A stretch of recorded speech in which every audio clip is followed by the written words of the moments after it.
Hello Aries, thank you for joining me for your weekly forecast for week commencing the 5th of November. And for the Sun or the Ascendant, this is a hugely important week because Jupiter, the planet of growth, of optimism, and traditionally in astrology of fortune, moves into its home zone of Sagittarius.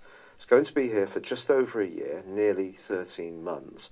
It's going to give you an opportunity to expand your world, to embrace travel, higher education.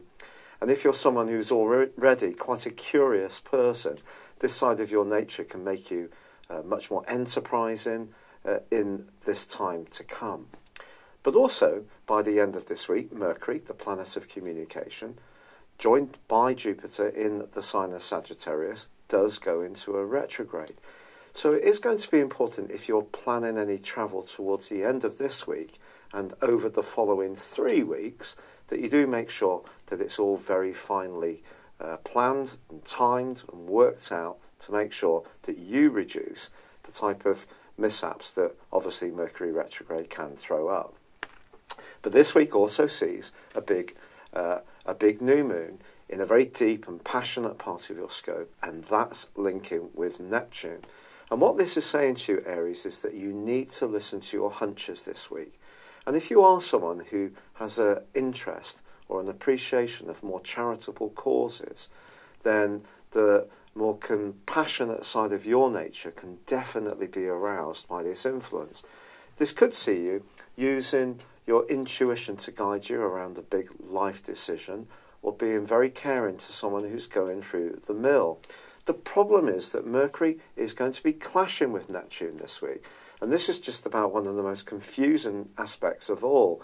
So if you are talking to someone about a contract, a legally binding situation, or any kind of agreement, absolutely make sure that the facts are crystal clear, because someone could tell you something this week that just isn't true. Now, this could happen on an intentional and malicious basis. It could be because they're actually mistaken themselves. Remember, Neptune distorts. Mercury is about how we think, and it is, in the part of your horoscope, to do with contracts. So if you are having any ideas this week immediately to expand your world, then do make sure that they are rooted in realism as well as inspiration. Now, this week also sees a fantastic link between Mars, your ruler, and Uranus.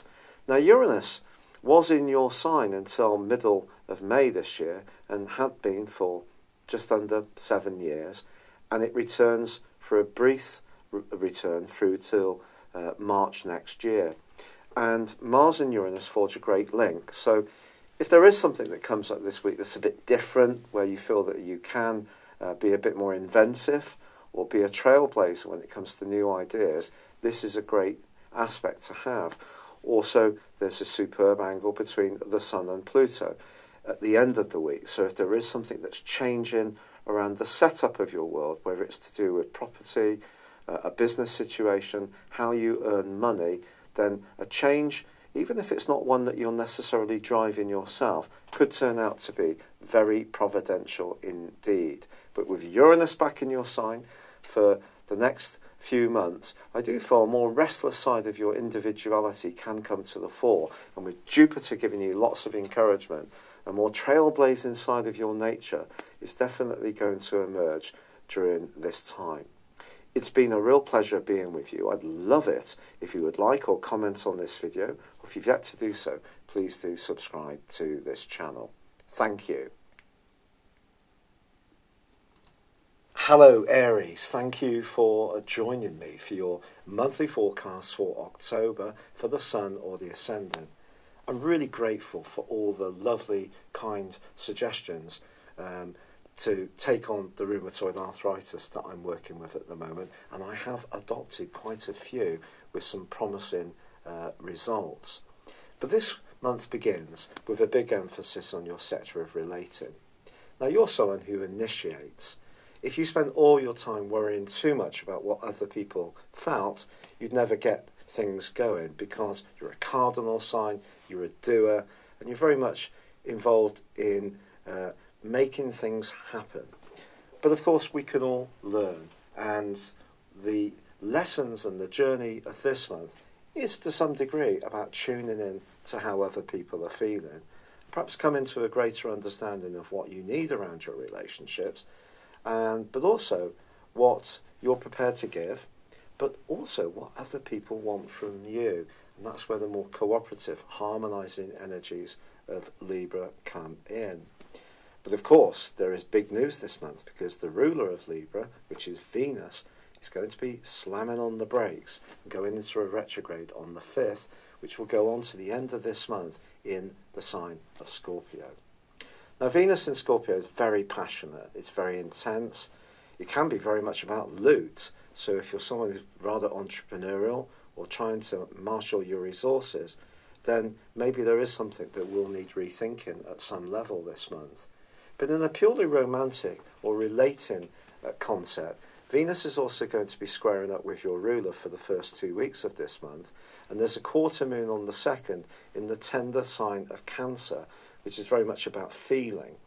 So even if you are trying to reach out and understand how someone's feeling towards you, they may not necessarily give you very straight answers.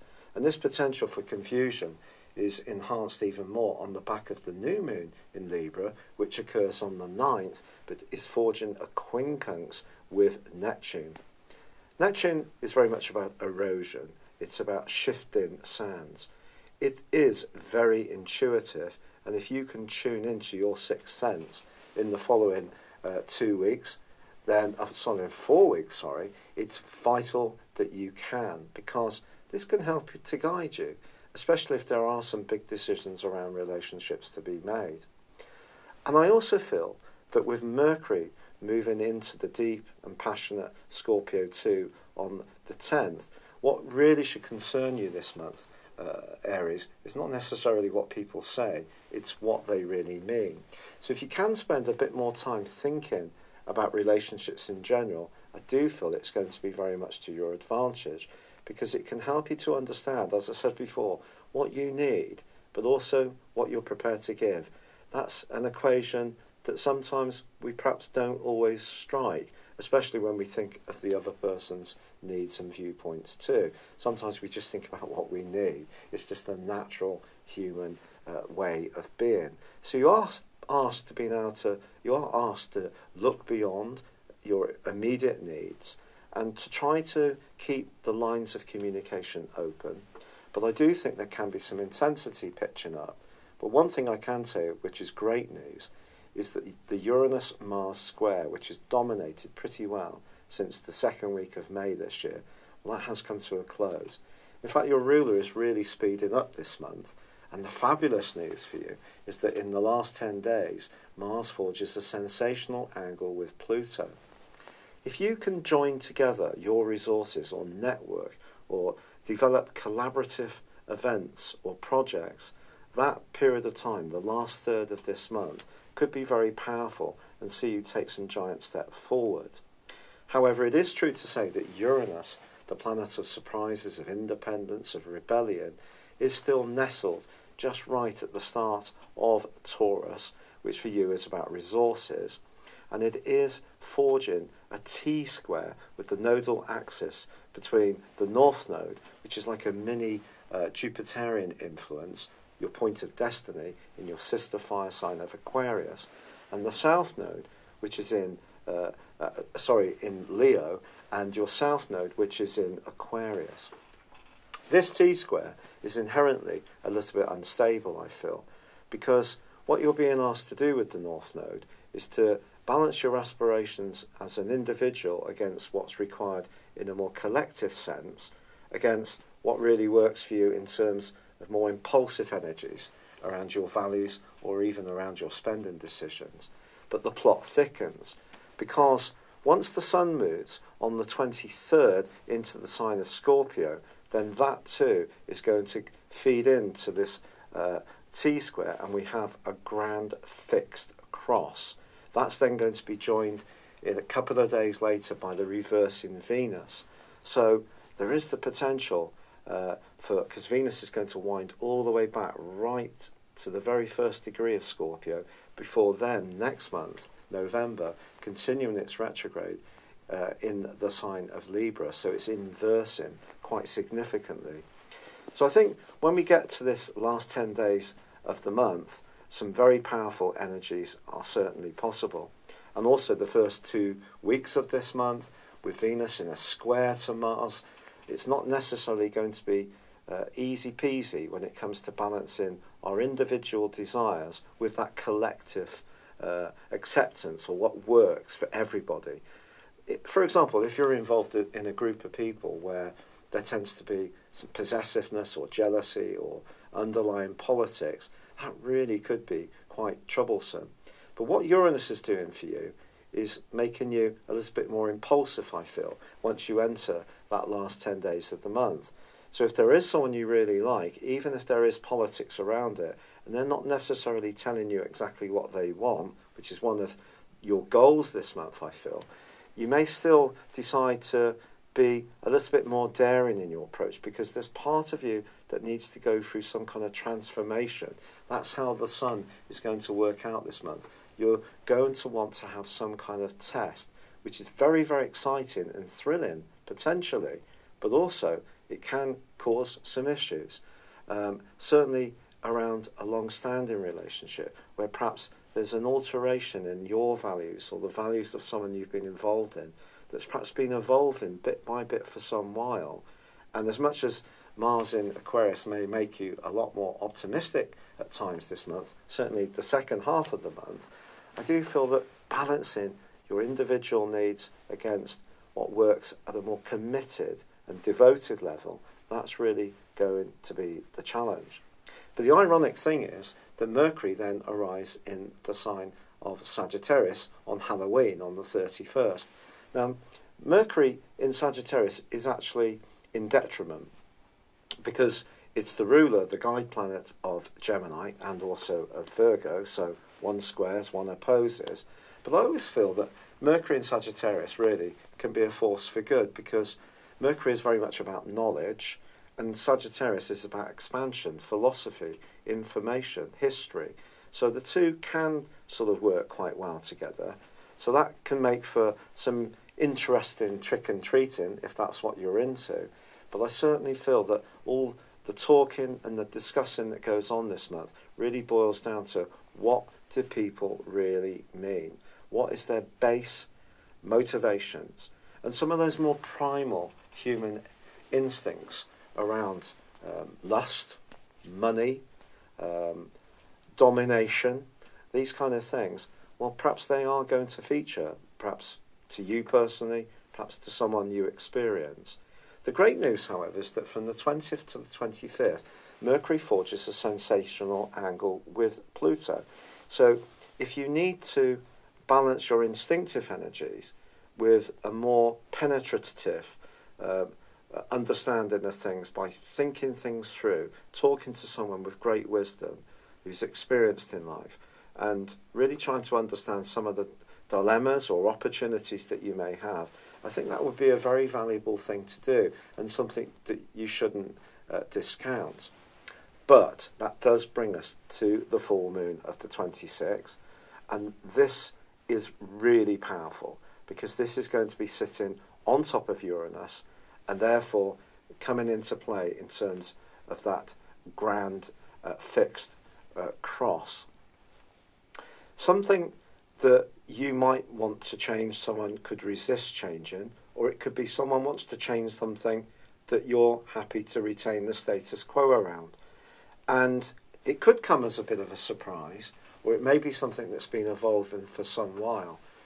Then there is part of you that needs to have your voice heard. And I think the energy of Saturn and Pluto in Capricorn is seeing you want to be taken more seriously, to have a greater impact on your environment, whether it's at work or in terms of the respect you're held within your family unit or even within your community.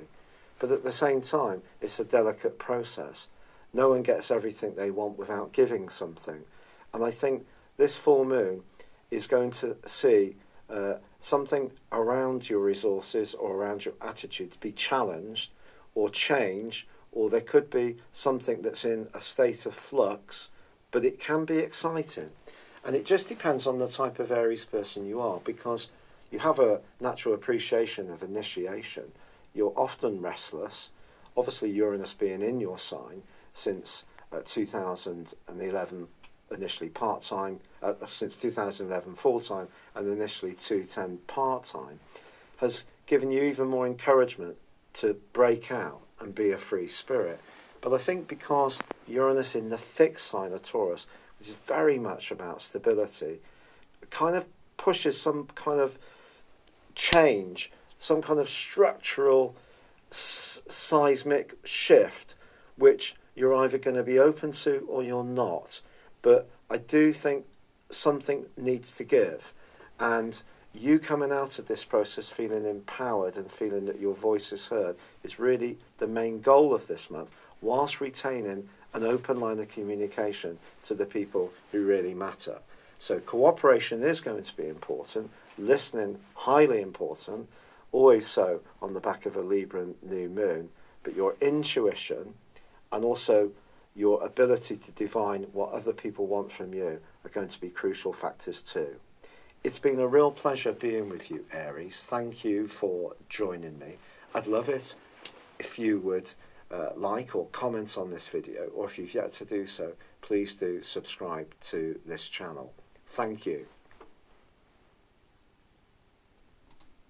Hello, thank you so much for watching my video.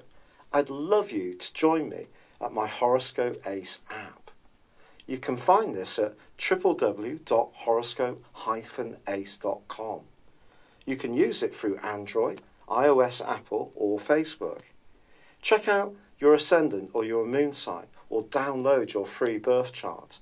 There's all your favourite videos, plus there are daily, weekly, monthly and yearly horoscopes for general, love, Chinese and Indian astrology. If your passion is tarot, there's my brilliant 3-card money or love tarot readings too.